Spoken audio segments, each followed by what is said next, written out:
South Australian cricket and football officials have agreed in principle to a historic deal that'll take AFL football to Adelaide Oval. Initial negotiations have been fruitful, with the state government committed to a $450 million redevelopment. The last time Adelaide Oval had 50,000 spectators for a football match was the 1973 Grand Final.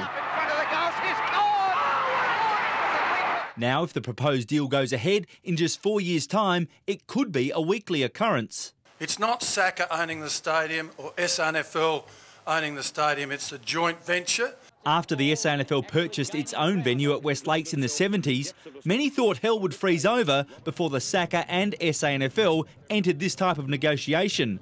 But $450 million from the government has taken the heat out of a once volatile relationship.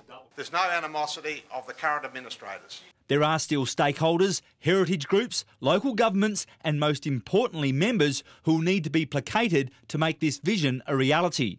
I can assure them here and now that everything will be done to make sure that their interests are looked after. AAMI Stadium will be maintained as the Crows' headquarters, but the arena will be downsized for SANFL games and possibly NAB Cup matches during pre-season. The surrounding land will be used to fund the local game into the future. We will not sell that land.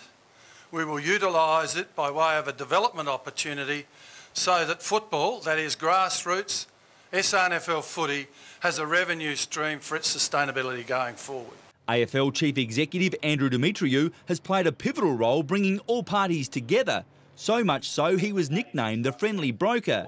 And while he's not conceding this is a done deal, he's already been quizzed on who will get the first game at the revamped venue. If and when this ground is built, that the first game of the season, the opening round of the season, should this ground open for the season, should be a Friday night.